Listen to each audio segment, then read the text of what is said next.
siguiendo con la dinámica en la que andamos, de dedicarnos en el primer bloque o en el primer discurso del Evangelio de Mateo, que es el conocido como el Sermón de la Montaña, Mateo 5, 6 y 7. Hacemos el paréntesis para dedicarnos de manera más concreta a lo que nosotros llamamos las bienaventuranzas, que es precisamente los versículos del 3 al 12 con los que inicia el Sermón de la Montaña. ¿El capítulo 5? Sí. Mateo 5, versículos del 3 al 12. Dice entonces: bienaventurados los pobres de espíritu, porque de ellos es el reino de los cielos. Bienaventurados los mansos, porque ellos poseerán en herencia la tierra. Bienaventurados los que lloran, porque ellos serán consolados. Bienaventurados los que tienen hambre y sed de la justicia, porque ellos serán saciados. Bienaventurados los misericordiosos, porque ellos alcanzarán misericordia. Bienaventurados los limpios de corazón, porque ellos verán a Dios. Bienaventurados los que trabajan por la paz, porque ellos serán llamados hijos de Dios. Bienaventurados los perseguidos por causa de la justicia, porque de ellos es el reino de los cielos. Bienaventurados seréis cuando los injurien y los persigan y digan con mentira toda clase de mal contra ustedes por mi causa. Alégrense y regocíjense, porque su recompensa será grande en los cielos. Pues de la misma manera persiguieron a los profetas anteriores a ustedes. Palabra del Señor. Gloria a ti, Señor Jesús. No sé si ahí me estoy viendo. Sí. Muy arriba. ¿Cómo? ¿Se ve muy arriba? Está ahí, sí, está ahí. Ah, entonces Se le estamos corta bien. el estómago. Lo dice Manuel, aquí en el mío, pues, dice bienaventuranzas, entonces ya dice una cosita, pero todo me puede dichoso. Ah, sí. Ahorita vamos a trabajar ese término. Vamos a hacer una introducción acerca de las bienaventuranzas, diciendo algo que insinuábamos hace 8 días. No son la superación de los 10 mandamientos. ¿Se acuerdan hace 8 días que hablábamos de la ley, el lugar de la ley, y que lo nuevo no abrogaba lo antiguo? Porque decir que las bienaventuranzas son la superación de los 10 mandamientos es decir que Dios se equivocó al momento de dar el decálogo, y que entonces que en Jesús lo que está haciendo es como arreglar lo que había hecho mal, cosa que no es así.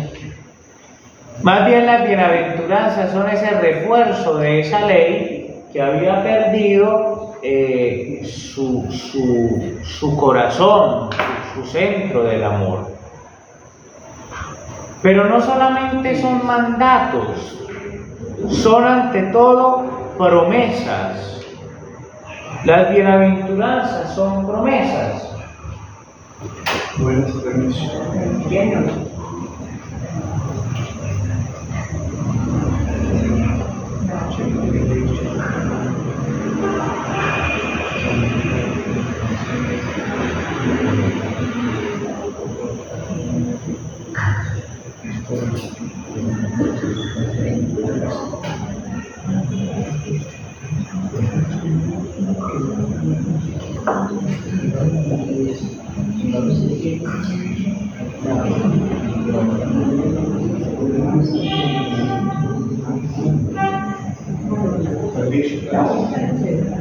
Entonces, ante todo, vamos a poner la primera palabra clave.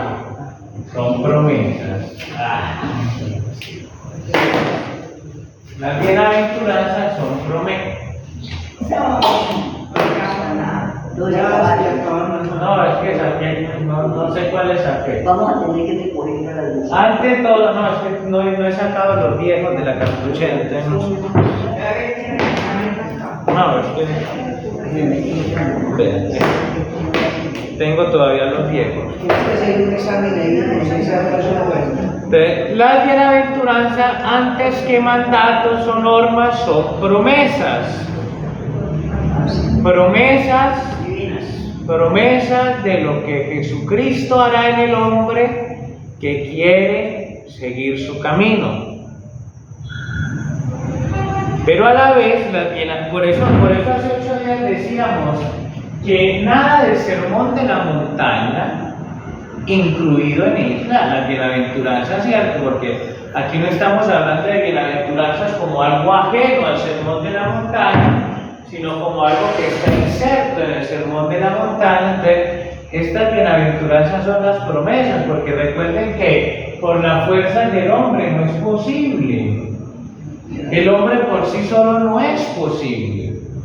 Todo lo que hablábamos hace 8 días, abandonarse en la providencia, renunciar al dinero, perdonar al enemigo, la corrección fraterna, la oración, el asumir la espiritualidad sin misaje, eso por nuestras propias fuerzas es imposible.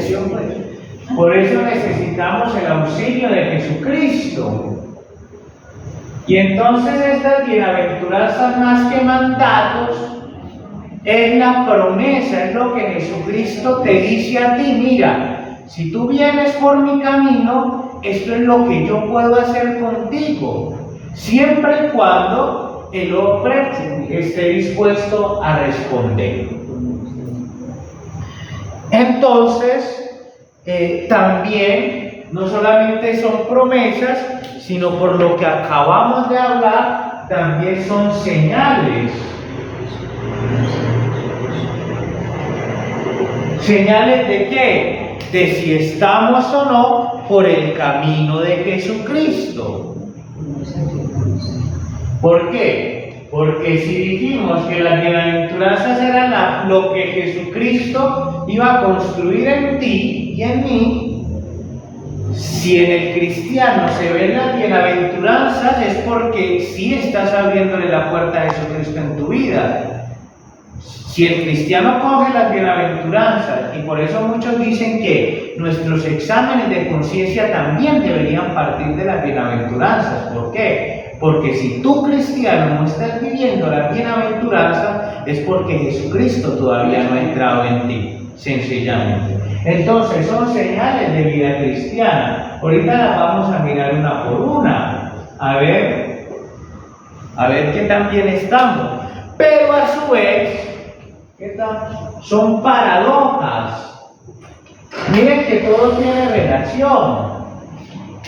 Dijimos que eran promesas porque el hombre no puede por sus propias fuerzas asumir este estilo de vida. ¿Por qué? Porque las bienaventuranzas precisamente son paradojas.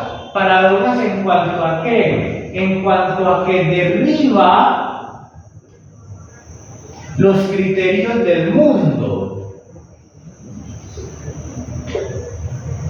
¿Qué te pide a ti el mundo para ser feliz? Tener.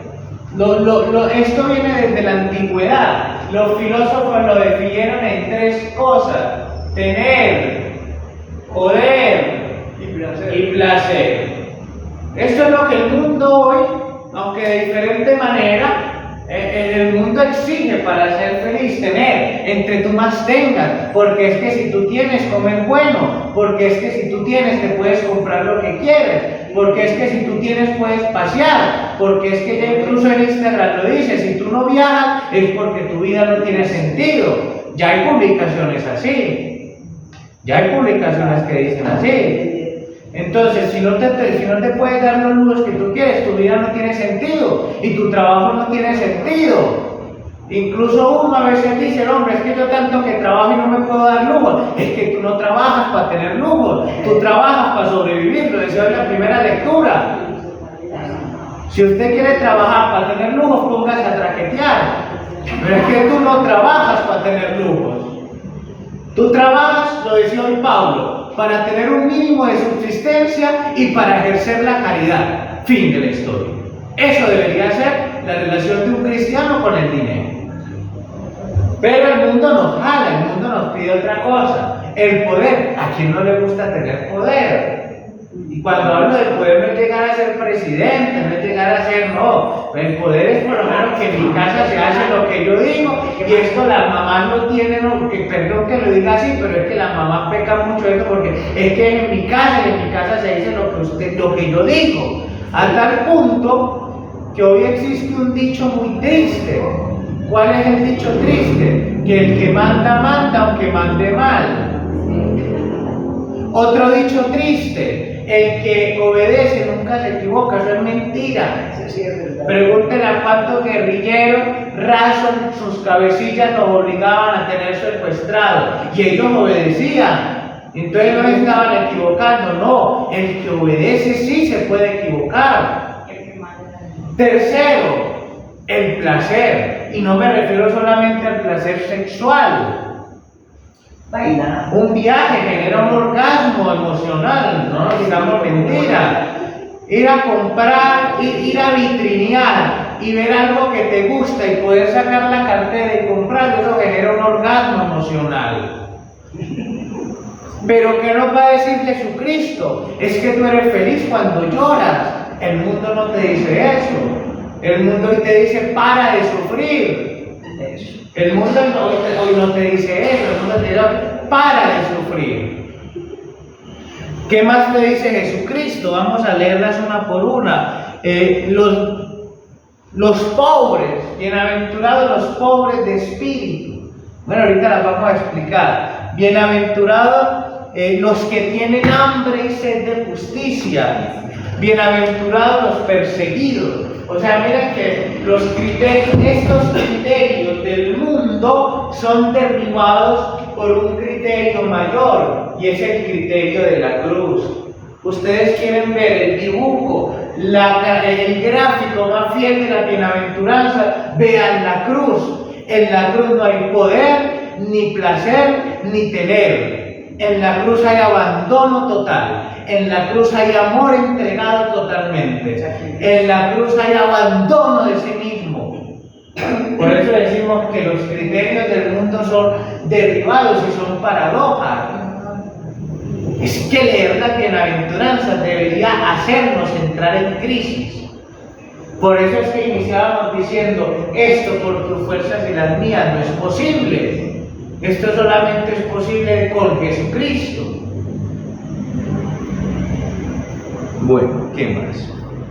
Y entonces seguimos en esta introducción. La bienaventuranza nos dice cómo ser discípulo.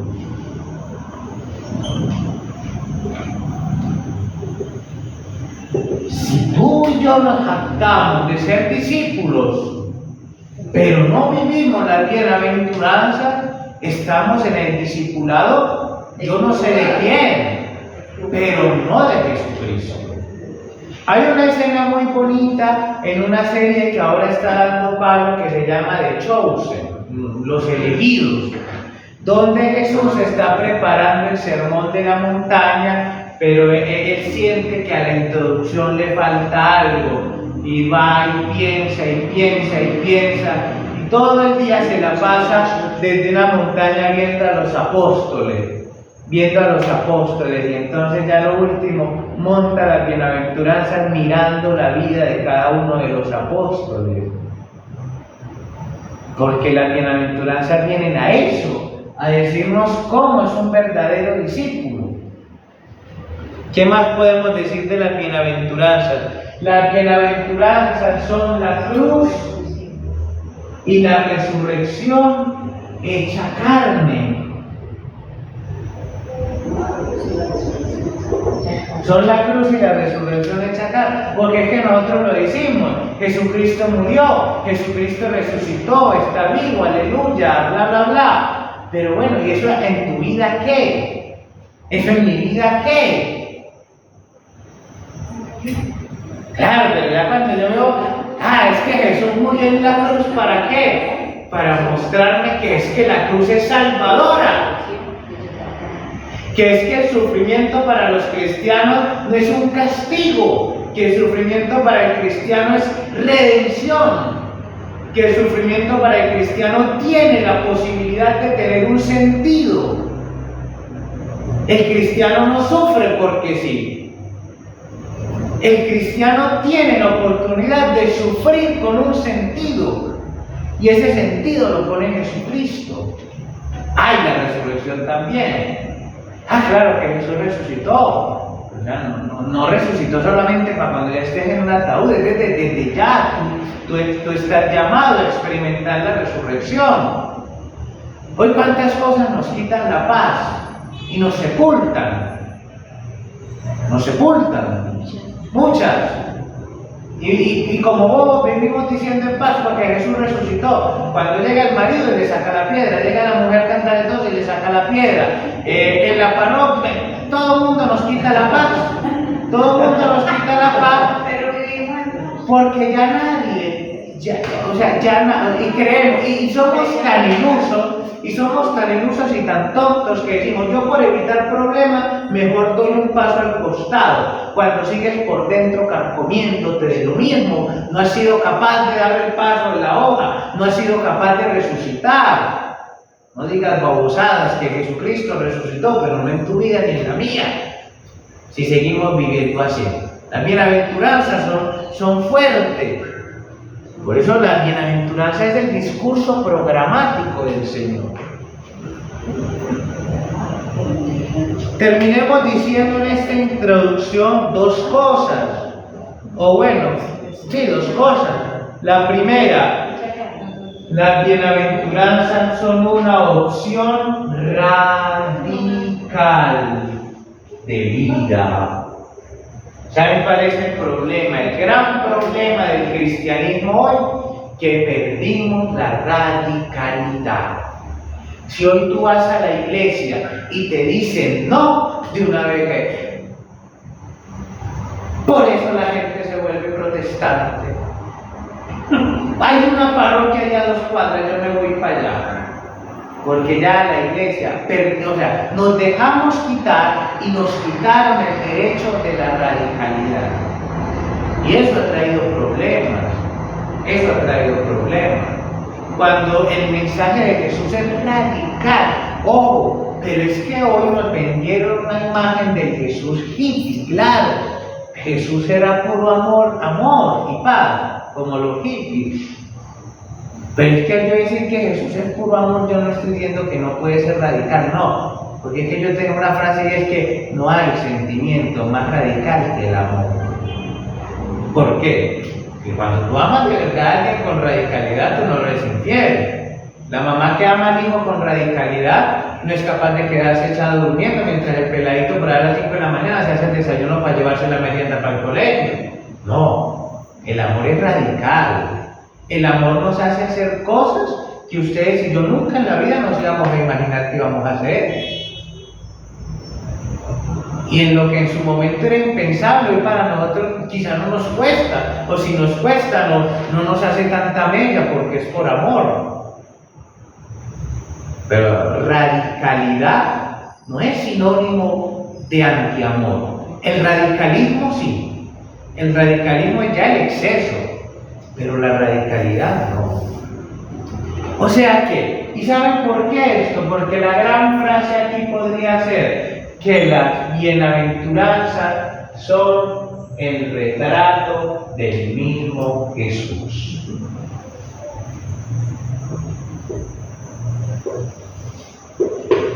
Las bienaventuranzas son el retrato de Jesús. ¿Por qué? Porque todo lo que encontramos en el Sermón de la Montaña es lo que Jesús vino a vivir.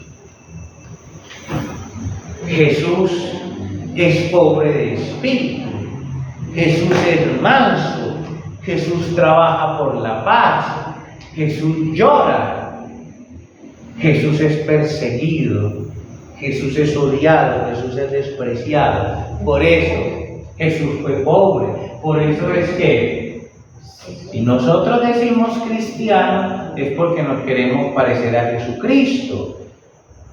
Y si Jesucristo es eso, y yo me digo cristiano, pero no cumplo eso, como que algo en la regla de 3 está fallando. ¿Cierto? Vamos a empezar a comentar cada bienaventuranza una por una. Alguien que por favor no lea la primera que está en el versículo 3. Dichosos los que tienen espíritu de pobre, porque de ellos es el reino de los cielos. Pero antes de empezar a comentarla, tenemos que comentar una palabra que se nos va a estar repitiendo mucho, y es de donde saca el título. Y ahorita Esperanza me lo decía, porque su Biblia dice bienaventurados, porque otras dicen dichosos, porque otras dicen felices. Ustedes recordarán que el Nuevo Testamento fue escrito en griego, y eso es normal, que hayan en ciertos idiomas palabras que no sean totalmente traducibles al otro idioma. Por ejemplo, yo siempre les he puesto el caso, aunque suene muy tonto y muy bobo, pero es lo más real. Traduzcanme al inglés parcero. No hay una palabra para traducir. No, pues, sería mejor amigo. Sí. O sea, no hay una palabra para traducir parcero al inglés. En compañía. No, por eso no hay. O sea, yo digo hermano, brother, brethren, etc. Pero ninguna va atrás. ¿Por qué? Porque parcero es todo eso junto. Parcero es todo eso junto. Lo mismo pasa en el griego. Hay palabras que al traducirlas al español no tenemos. Y la palabra en griego que encontramos acá es muy bonita, pero lastimosamente nadie nos la explicó. Y por eso no le encontramos la fuerza todavía al sermón de la montaña. Makarioi. Algunos les pueden decir, es lo mismo que decir bienaventurados, que decir felices, que decir dichosos. Pero es decir todo eso y más. El Makarioi en griego era una palabra que únicamente los griegos le decían a los dioses. Vean ya por dónde va. Makarioi era un término que los griegos solo usaban para referirse a los dioses del panteón griego, que por su calidad de dioses eran Macario, eran bienaventurados. Pero entiéndanme la diferencia. No es lo mismo decir que tú eres feliz a que un griego te diga es que mis dioses son felices. Sí logran captar la fuerza que nos están robando al no explicarnos el término Macario.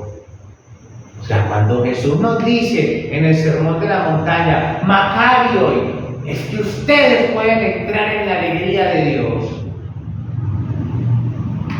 Cuando yo digo felices los matos, claro, es que yo soy feliz también cuando me como una salchipapa. Pero cuando me dicen Makarioi, es la felicidad que se encuentra al entrar en Dios. Ah, claro, yo soy feliz con la salchipapa, pero no es la misma felicidad si entro en Dios. Cuando escuchen el bienaventurado, dichoso, felices, elévenlo a un plano superior, porque el término griego Makarioi, eso era lo que quería mostrar. Un griego nunca le iba a decir a un hombre Makarioi. ¿Por qué? Porque era reservado nomás a los dioses. ¿Y qué nos encontramos acá? Que Jesús les dice a unos miserables, pobretones, llevados, Makarioi. Y no se lo dice una vez, sino yo no sé, como por 9 veces.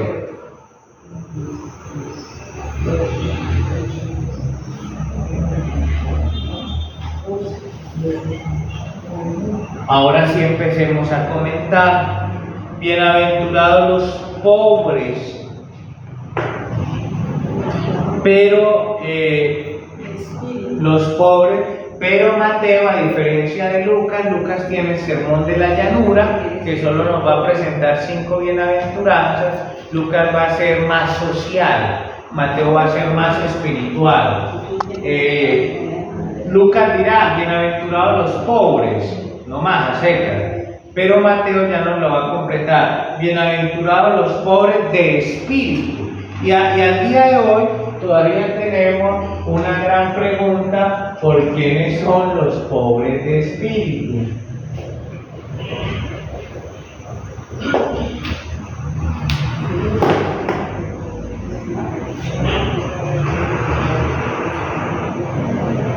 Pobre de espíritu, pues ya sabemos.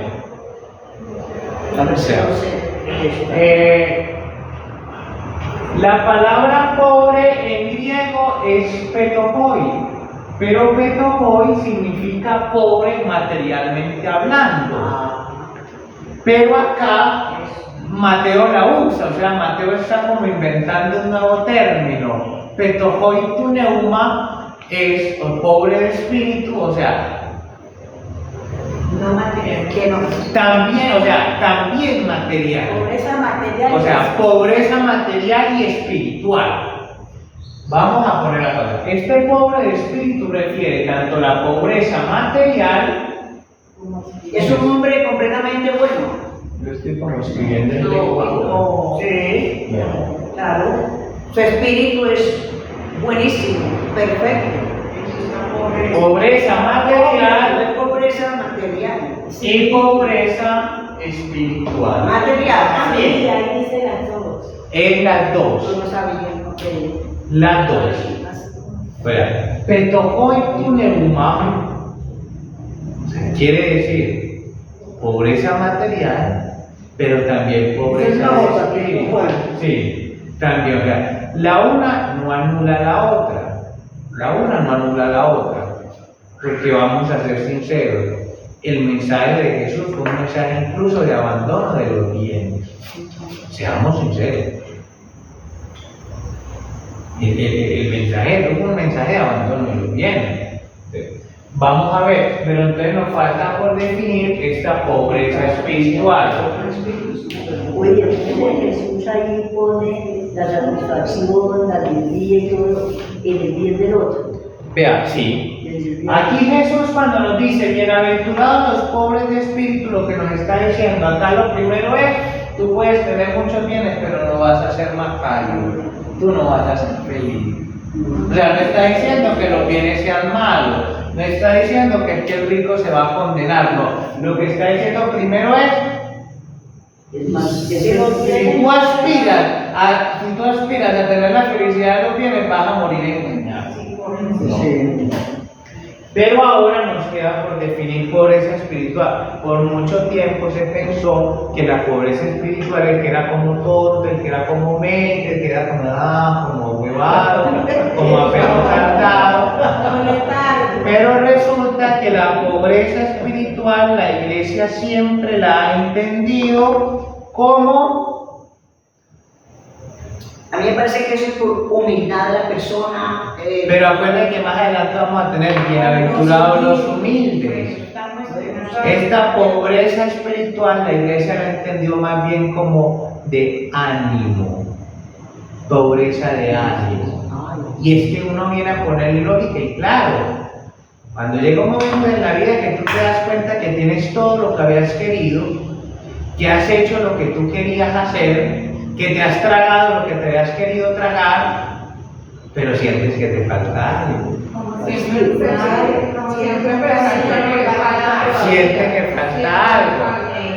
Entonces, claro, ¿y cómo dice la bienaventuranza? Bienaventurados los pobres de espíritu, porque es que de ellos es el reino. O sea, es que el que siente que le falta algo por dentro, claro que le falta el reino. Y se intenta llenar ese vacío, lo va a tener. El reino. ¿Y quién es el reino? Porque yo no hablo del reino como una localidad, como una locación, yo hablo del reino como una persona. El reino es Jesucristo. Entonces, bienaventurados los que no ponen su felicidad en los bienes materiales y los que sienten ese vacío y quieren que Jesucristo entre a llenar ese vacío. El Monseñor Mauricio, cuando está haciendo pues como la última envío de los ministros de la comunión, Sí. dijo al final una pregunta, dijo, ¿qué es lo que buscan ustedes como ministros de la comunión? ¿Cuál es el objetivo? Entonces unos decían, pues logramos que servirle al prójimo, que servirle a la comunidad, el que me conteste lo va a invitar a almorzar. Y el último dijo, nadie le dijo, ¿qué es lo que tú estás diciendo? Conseguir el reino de los cielos. Lo que tú estás acabando de decir, dijo él, como conclusión de eso. Porque la iglesia, que en la iglesia no se nos habla del reino. No, sí. En la iglesia no habla de todo, ya no nos habla del reino. No. Cuando el mensaje de Jesús de Nazaret fue uno solo, el reino de Dios ya llegó. Ya llegó. Pero resulta que tampoco estaban lejos de las otras definiciones. También la iglesia a lo largo de los años entendió,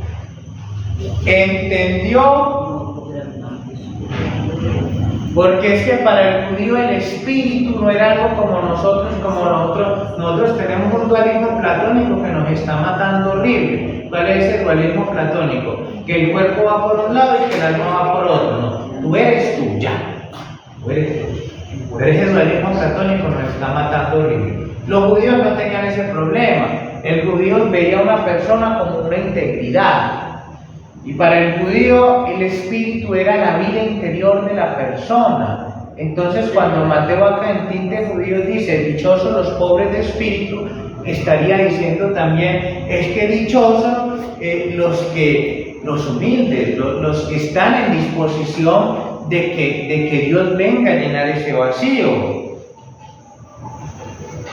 Muchos de los padres de la iglesia incluso siguieron esta línea de interpretación. O sea, podríamos decir, los que reconocen que su vida es vida por Dios. Los que reconocen que su vida es vida por Dios. Nosotros cuando oramos desesperaditos, cuando ya nos dimos cuenta que nosotros no tuvimos el control. Eso, perdónenme la expresión, es una oración hipócrita. O sea, cuando yo, Dios de mi vida, no tuve el control, ahí sí recurro al otro. Ahí sí recurro al otro. Y entonces ahí sí, ay, tan querido el otro. ¿Por qué? Porque es que el Dios de mi vida, que soy yo, no lo pude hacer. Y eso es lo que viene a decir Jesucristo. Eso es lo que nos viene a decir Jesucristo. Es que todo lo que el hombre llama vida lo tiene porque Dios lo ha hecho. Vean, un acto tan elemental como el respirar, tan que pasa desapercibido todos los días, en la pandemia cómo lo aprendimos a valorar, y sobre todo los que en la UCI necesitaban un tubo en la garganta para poderlo hacer.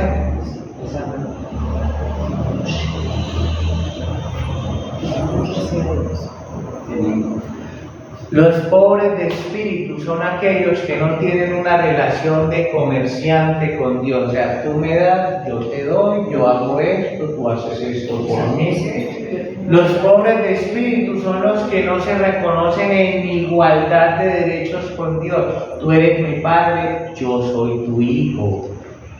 Pero a veces entramos en la relación con Dios como si yo fuera otro Dios. Tú eres Dios y yo soy Dios y vamos a ver. En definitiva, podríamos decir que los pobres de espíritu son personas que aman y se dejan amar por Dios. Esa es la definición más sencilla. Personas que aman y se dejan amar por Dios. Vamos a la segunda bienaventuranza. Alguien que lea el versículo 4. Por favor. Dichosos los que sufren, porque serán consolados. Dichosos los que sufren, porque serán consolados. Pero la traducción original del griego es más fuerte. Los tristes. Lucas lo va a traducir como los que lloran. Pero en definitiva las tres son la misma. ¿Qué podemos decir acá?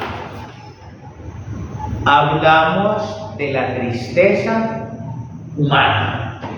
¿Por qué hago esta claridad? Porque algunos místicos dijeron que no, que era la tristeza espiritual por haber pecado, no. Acá hablamos de la tristeza y las aflicciones humanas.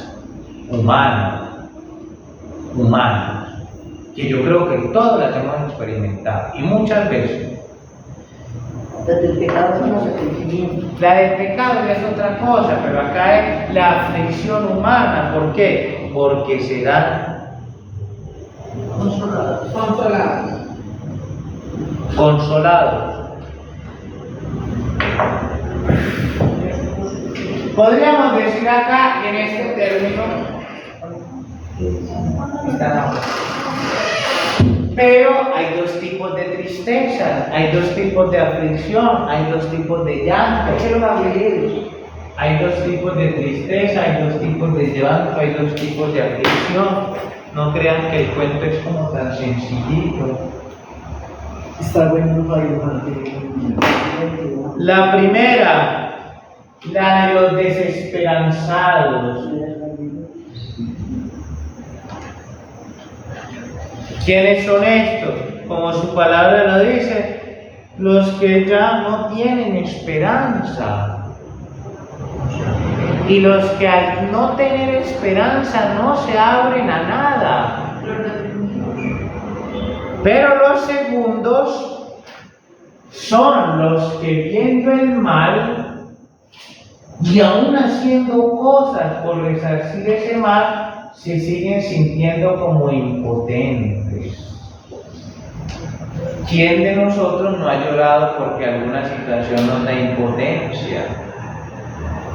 Hay que saber diferenciar entre las dos tristezas. La una te anula completamente, esta te lleva a encerrarte.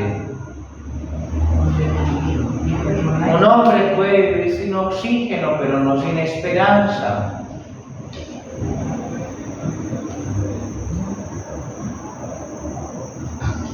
Pero esta otra, a fin de cuentas, nos lleva a la acción. La que Jesús nos quiere mostrar con esta bienaventuranza es la segunda, no la primera.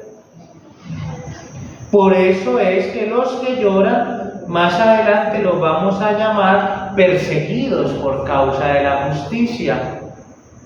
A los que lloran, ¿qué se les promete? El consuelo.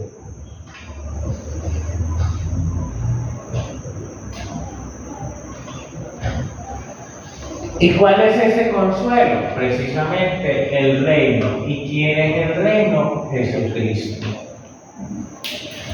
Vamos a la otra bienaventuranza, versículo 5. Dichosos los humildes, porque heredarán la tierra prometida. ¿Yo por qué tengo los afligidos? Porque en algunas Biblias aparecen trocadas. La de lloran aparecen en el cuarto aparecen como trocadas. Ah, sí. Sí, pero algunas aparecen. Vamos a trabajar.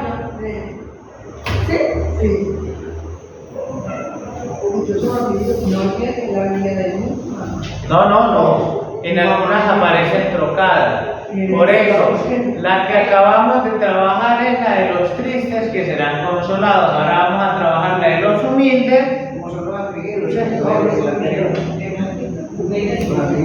Los mansos, porque ellos heredarán la tierra. ¿Los humildes o los mansos?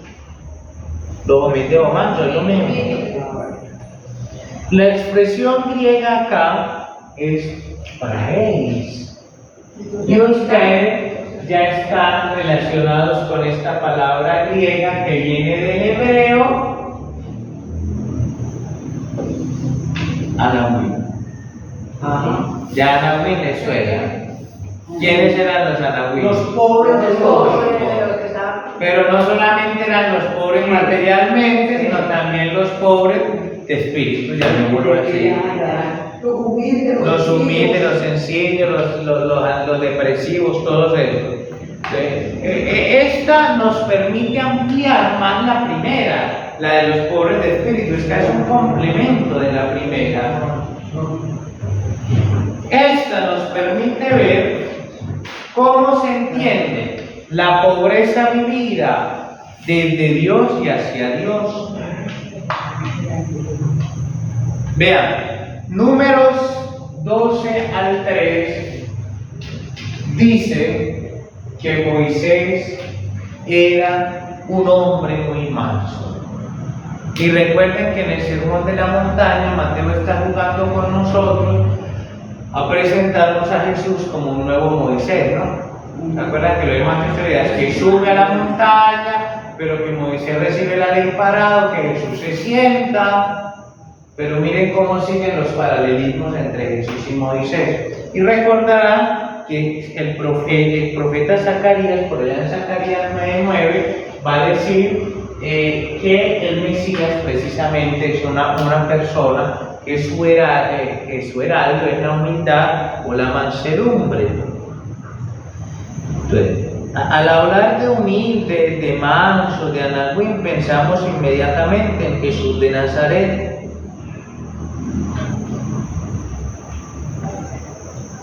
¿Qué pasa? Con la humildad también ha habido muy malas definiciones que nos han hecho mucho daño. Es porque la humildad con la pobreza también. Sí, porque con la humildad ya incluso, que es que si usted es humilde no tiene derecho a revirar, si usted es humilde no tiene derecho a enojarse. Por eso decimos acá, el prototipo de esta humildad es Jesucristo. Es Jesucristo. De reconocer. Un Jesús que cuando había acabado de echar la cabeza la agachaba, cuando le tenía que decir al otro sus verdades en la cara lo hacía, cuando tenía que volcar mesas lo hizo. Y entonces, ¿qué va a generar esta humildad, esta mansedumbre? Imagínense si todos los hombres de la tierra viviéramos así. Las fronteras humanas que nos separan empiezan a diluirse. ¿Y cuál es la recompensa de esta bienaventuranza cristal? Heredarán la tierra. ¿Cuál tierra? El reino. Cuando el hombre empieza a vivir en esta clave, la frontera que lo divide de su hermano se comienza a desdibujar y comienzan a vivir todos en clave del reino. Vamos a la otra.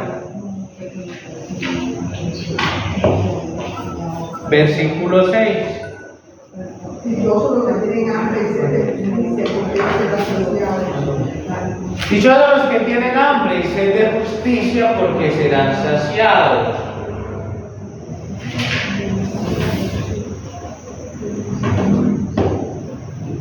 A esta justicia se le dieron 3 definiciones también en su momento. La primera definición fue la justicia como conducta humana. La segunda, la justicia que viene de Dios. Y la tercera, la mezcla de ambas. En la historia de la iglesia se dieron estas 3. Adivinen por cuál la iglesia se decantó más. La que viene de Dios. Una de dos, justicia. Una y dos juntas. Por la tercera. Porque está la humildad. Claro. La humana. No. La tercera. La primera. Claro, humana. Porque esta lleva al hombre a una pasividad. ¿Cuál pasividad? Que venga de Dios. ¿Se acuerdan? Venga tu reino, del Padre nuestro cuando lo trabajamos. ¿Y cuál es esta? A que el hombre intenta y no ve que la justicia cuaje en el mundo. Esta lleva a una vida activa. Por eso la iglesia se decantó por la primera, porque solo el que lucha por la justicia, solo el que trabaja por la justicia, ahí sí puede ser saciado por ella de parte de Dios. Pues dichoso el que tiene hambre y sed de la justicia, nos referimos a la justicia como conducta humana. O sea, como esa partecita que el hombre le toca hacer para contribuir en el mundo la instauración del reino. ¿Cuál es el problema con la segunda? Que nos llevaría a un estado de pasividad, repito, a sentarme a esperar que todo venga de Dios y el hombre no hace nada. ¿Por qué la tercera no? Se podrían estar preguntando, ¿por qué la tercera no si junta la primera y la segunda? Porque es que la tercera pone las dos como razón primera. Yo pondría una cuarta. La 1 como razón primera y la 2 como consecuencia de esa acción primera. Por eso fue que no nos decantamos por la tercera, porque la tercera es como que, bueno, yo trabajo por la justicia, pero también espero que la justicia venga de Dios.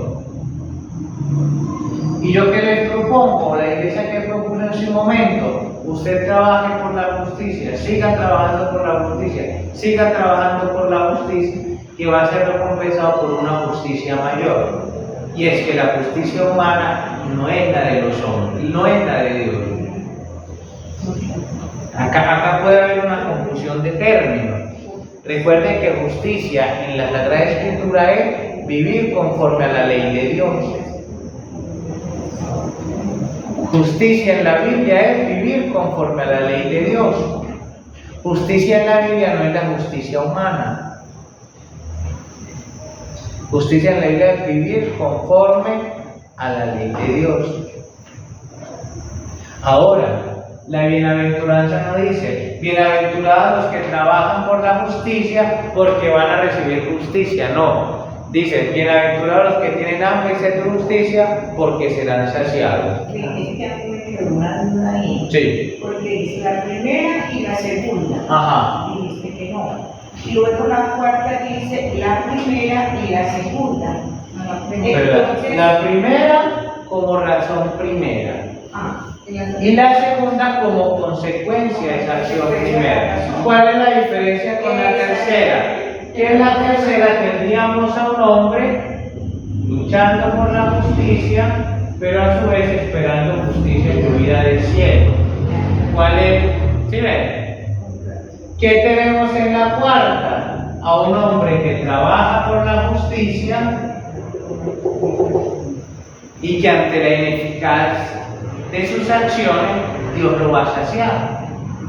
No sabemos de qué, pero lo va a saciar. Acá el hombre espera ambas. Acá el hombre solo espera una. Y por esa una tendrá como consecuencia la segunda. Acá el hombre no espera la segunda. Acá la segunda viene como consecuencia del trabajo por. Como esta. Se los pongo con otro ejemplo muy sencillo que nos hablaba Luis. Como una retribución divina.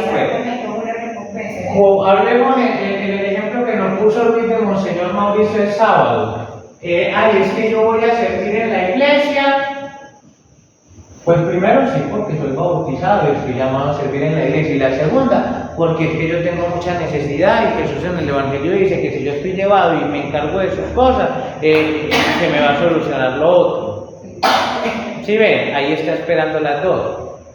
Oye, vean, yo sirvo desinteresadamente en la iglesia y las otras cosas van llegando y uno no se explica cómo, uno no sabe de dónde llegaba, porque uno ni siquiera lo esperaba. Y si no llega, pues no pasa nada. Y si no llega, pues no pasa nada, porque tú no te frustras. Ahí sí llega muchas gracias. Ahí sí ven. Pero sí, esa es la diferencia entre la tercera y la cuarta, en que en la tercera yo espero las dos. En la primera yo me le meto a una y la otra llega como consecuencia de.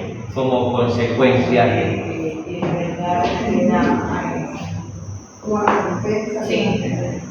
Versículo 7. Dichosos los compasivos, porque Dios tendrá compasión de ellos. Viene la palabra misericordia. Y acá donde la puerta torció el rabo. Bienaventurados los misericordiosos, porque ellos alcanzarán la misericordia. Definamos la misericordia desde el sermón de la montaña. Y la compasión también. Ajá, como sinónimo. La misericordia perdona. Porque es que ustedes dicen, ay, misericordia y compasión, Señor, porque está diciendo lo mismo. La misericordia perdona. Y yo me atrevería a ir un poquitico más lejos, contrariando a algunos que dicen que no es así. Y olvida. ¿Y qué? Olvida.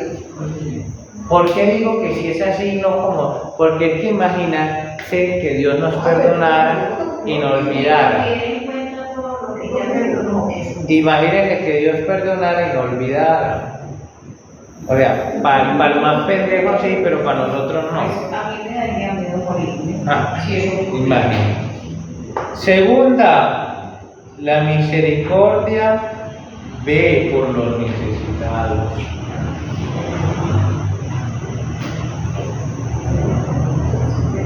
La misericordia no necesita planillas, la misericordia no necesita organigramas, la misericordia no necesita día y hora en específico para derramarse, la misericordia simplemente se da. Imagínense que Dios nos dijera, solo los voy a perdonar jueves de 3 de la tarde, que es la hora de la misericordia.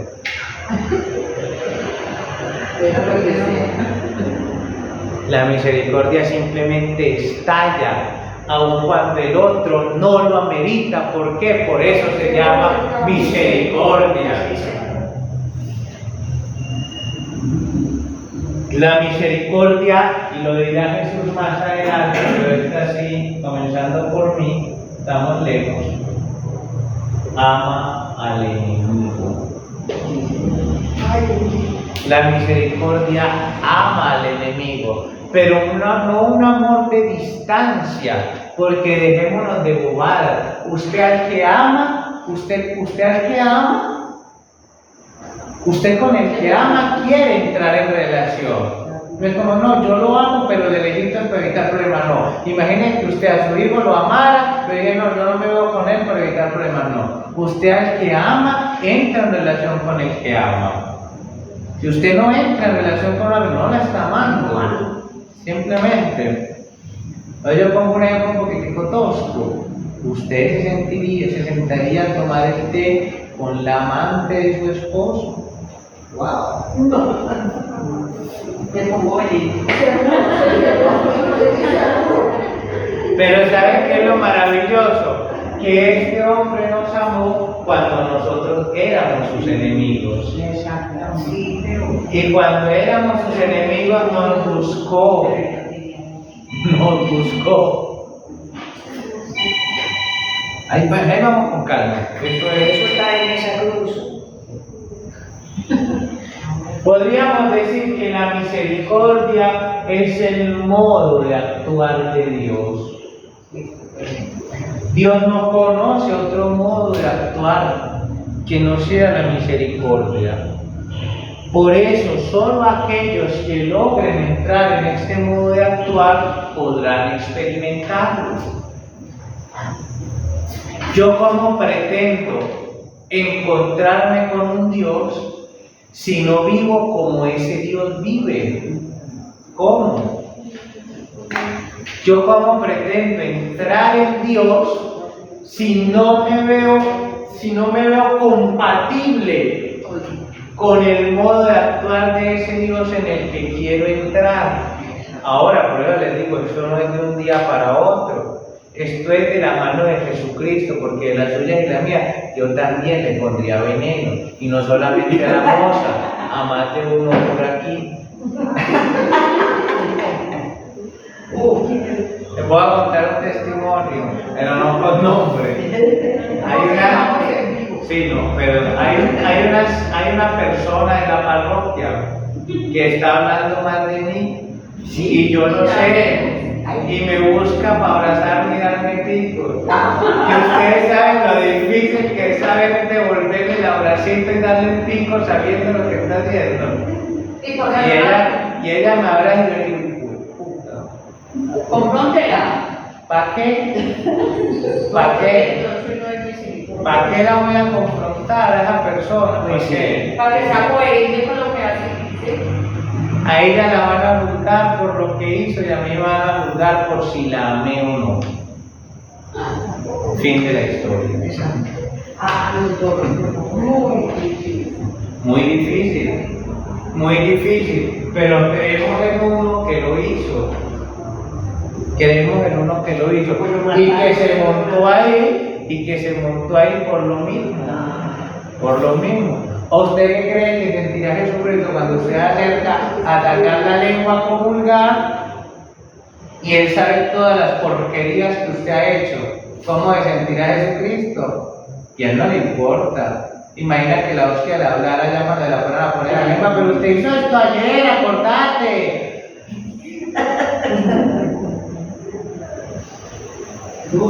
Aunque le metieran la hostia y ¡pum! Saliera la hostia disparada. Una misericordia, sí.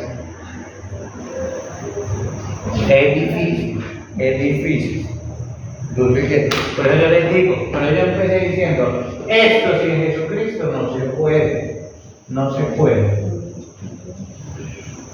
O díganme ustedes que era elegir a Judas sabiendo que lo iba a vender.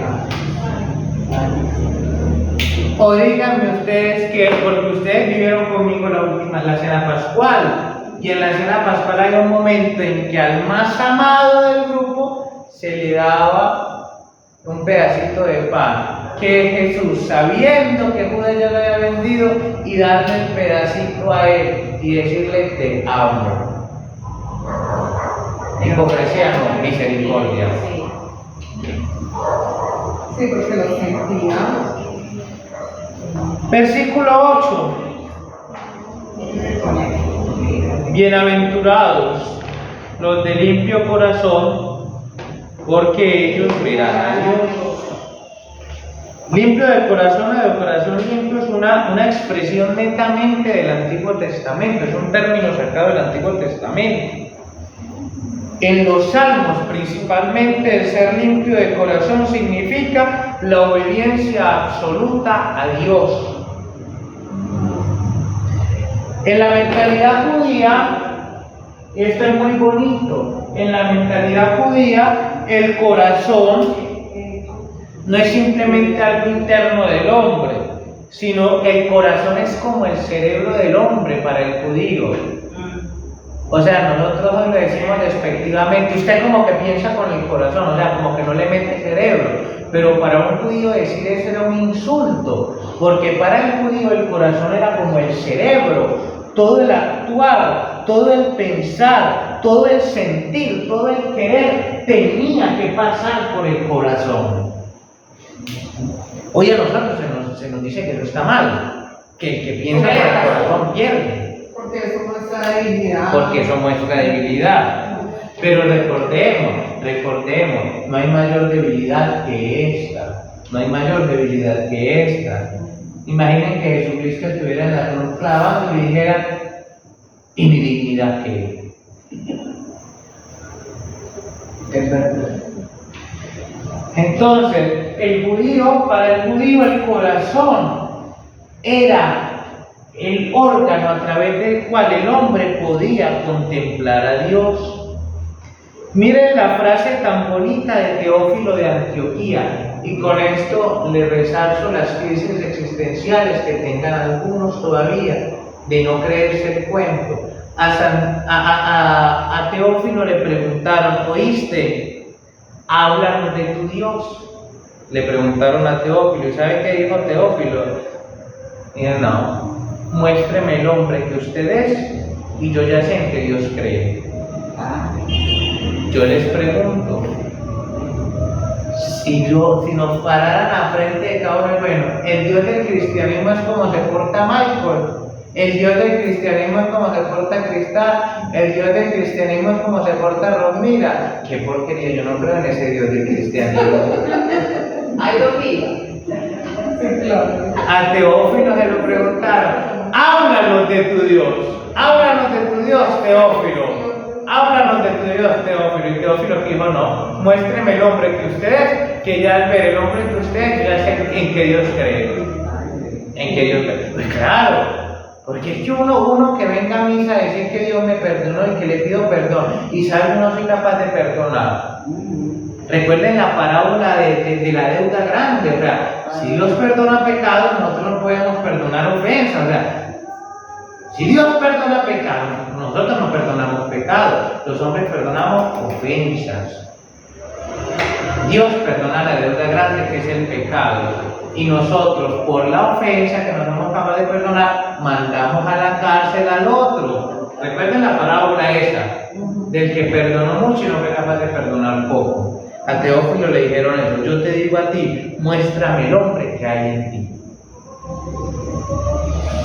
Los limpios de corazón entonces tienen la capacidad de descubrir a Dios en todo y en todos. Y en todo. Y esa es la clave. Y entonces, un hombre que pasa por la tierra viendo a Dios en todo y en todos, ¿cuál consecuencia le espera en la eternidad? Ver a Dios cara a cara. Bienaventurados los limpios de corazón, porque ellos verán a Dios. Y ni siquiera pongámoslo post-mortem. Bienaventurados los limpios de corazón, ¿por qué? Porque serán capaces de ver a Dios en el que sufre, en el hermano, en el enemigo, en el prójimo, y se los aseguro, vivirían una vida, por lo menos sin úlcera, y sin la presión alta.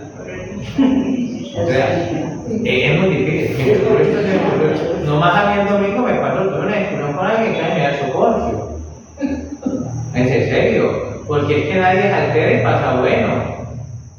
Nadie se altera y pasa bueno. Eso es dañino. Eso es dañino, yo por algún otro lado revienta. Eso no queda muy horrible. Versículo 9. Versículo 9. Dichosos que trabajan por la paz, porque ellos serán llamados hijos de Dios. Dichosos los que trabajan por la paz, porque serán llamados hijos de Dios. Dentro de la paz de paz.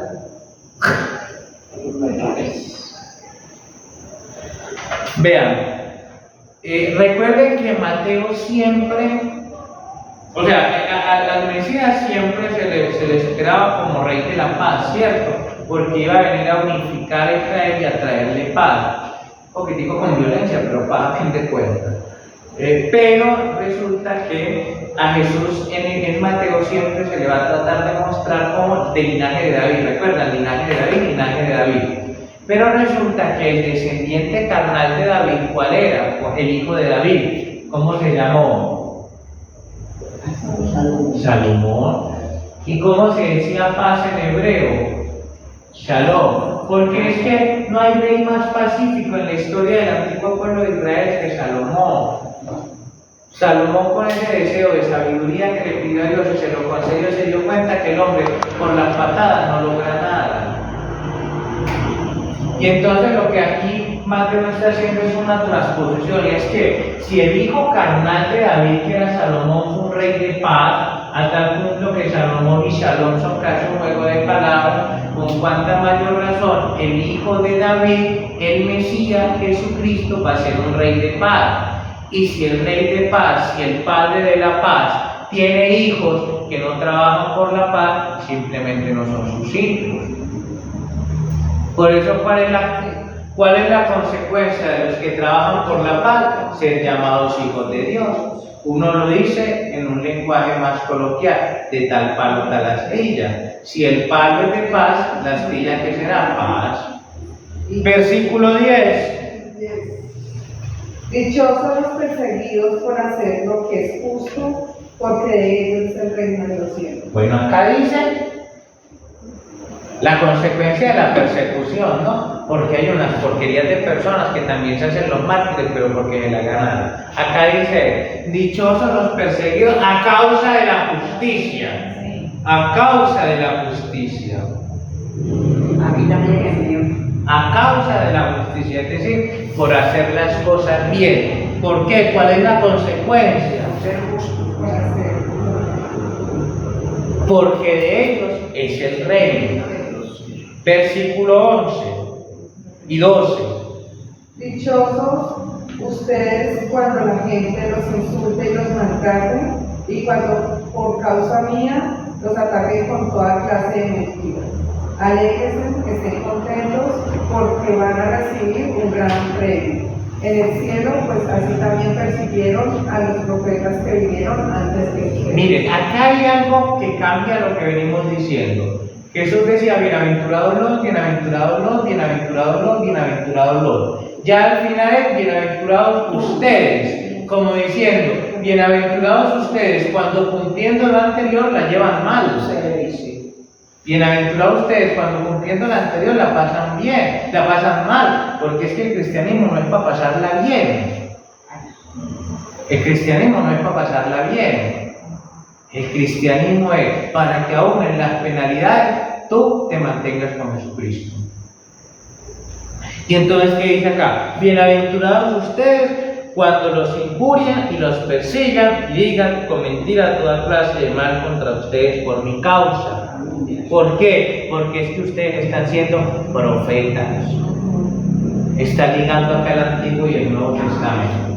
¿Cómo se diferenciaba un verdadero profeta de uno falso? Que al falso nunca le ponían problema por nada.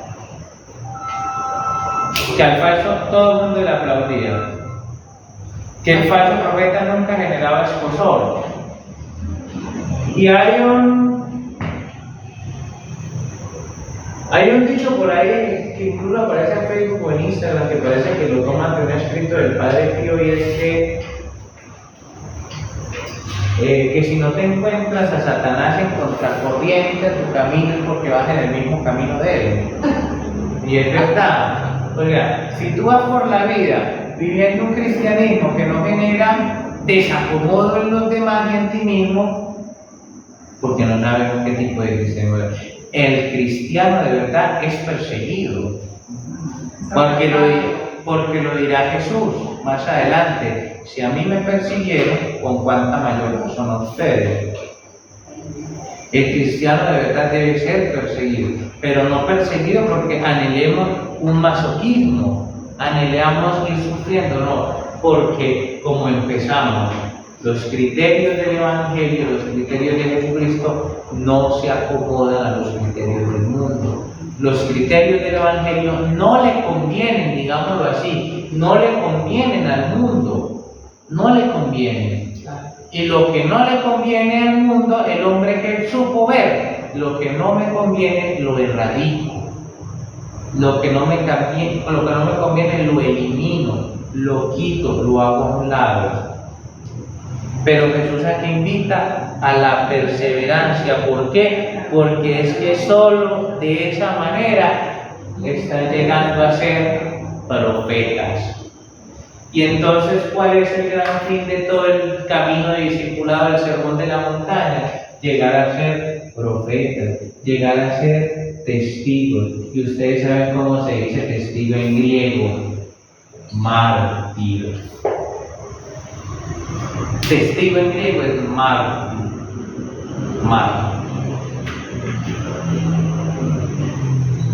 Hagamos la oración que está en la hojita para finalizar. Ahí tiene una oracióncita basada en las bienaventuranzas.